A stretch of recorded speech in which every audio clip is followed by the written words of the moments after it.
Yo guys, what's up? It's Will Burroughs. I graduated from the University of North Carolina at Charlotte with my bachelor's degree in exercise science. And today we are going to be covering a lower workout, so let's go ahead and get right into it. Alright guys, we are going to start with leg press. This is going to be more of a quad dominant leg press. And the way you can kind of switch up what would be dominant with the leg press is just how high or low you put your feet. The lower you put your feet, the more quad dominant it's going to be. The higher you put your feet, the more glute dominant it's going to be. There is a little bit of a misconception though. Some people think that you can work your hamstrings on a leg press or a squat. Nope, you cannot do that. That is not how the body works. You're not going to be able to make a hamstring dominant movement when you are pressing. Because the hamstring's function is to pull. Anyway, so with this, we're just going to be focusing on heavy sets, low reps. Again, I talked about this in the last video, but that's kind of the whole shtick for this training cycle. I'm just testing it out, seeing how I like it. So far, so good. I'm a week and a half in. I've made great strength gains already, but that is most likely just due to me being detrained and just getting back strength that I have already once had, not adding new strength technically. Anyway, so yeah, we are going to get this going just to focus on a little bit to see how well the recovery part is going to compare to the high volume, because I can tell you when I did high volume, week 4, week 5 of a training cycle, I would just feel like absolute shit. My joints would hurt. I would just feel groggy, and I would have to take a deload.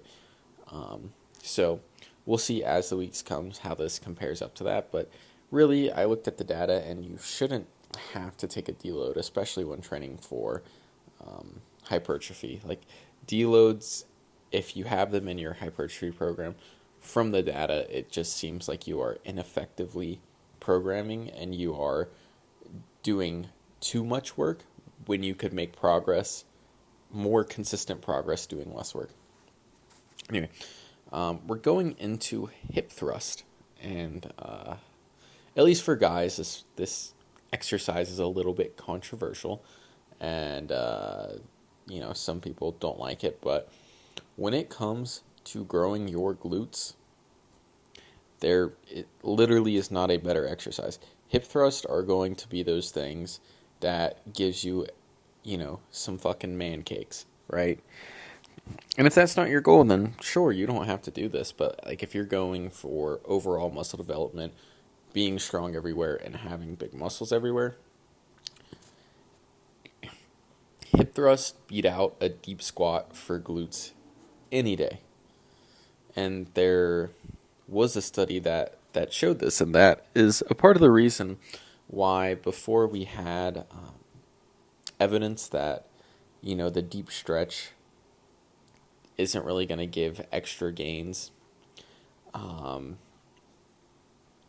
There was one study done that compared squats and hip thrusts, and the hip thrust destroyed the deep squats, and that was kind of like an indication that the deep stretch is probably not as important as people are making it out to be. Also, sorry if I am a little bit scatterbrained. I have been a little bit all over the place today, but I'm still trying to drop you some knowledge in between all that. So we are moving on to stiff leg deadlifts. Now, some people do get confused between stiff leg deadlifts and RDLs. They are completely different exercises. A stiff leg deadlift is a hamstring dominant exercise, and a RDL is a glute dominant exercise.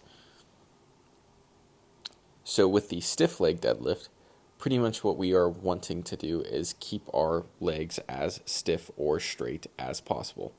So there can be a slight bend in the knee, but for the most part, that should be the extent of it, right? It should be a mostly straight legs, have your chest up, stomach out, and really focus on pushing your glutes back and hinging at your hips. That is going to create a good leverage position for your hamstrings to move and to be able to extend the hip. Whereas with an RDL, you would actually bend your knees a little bit more. It would be like a mix. An RDL is like a mix between a stiff leg deadlift and a deadlift. So there is going to be some knee flexion, and there's going to be a bit more hip extension or hip flexion in there as well. So think of what you're doing with the stiff leg deadlift, but then just adding a bit more bend in your knees. The final exercise is calf raises, and from the data that I've been looking at, there's actually really only one main way to train calves for growth, and I can make a video going a little bit more in depth on this, but it's with your legs straight, a 3 to 5 second hold at the bottom, and only coming up to neutral or parallel. The reason for this is, one, when you do a bent knee with a calf raise, it's pretty much only going to grow your soleus, which is a deep muscle. It's also relatively small compared to your gastroc, which is the big calf muscle. And the bent knee barely grows your gastroc, if at all. But whereas a straight-legged variation would grow the gastroc amazingly, and it gives similar growth in the soleus as would a bent knee calf raise. So there's really just no point to do bent knee calf raises. So all should be a straight leg variation.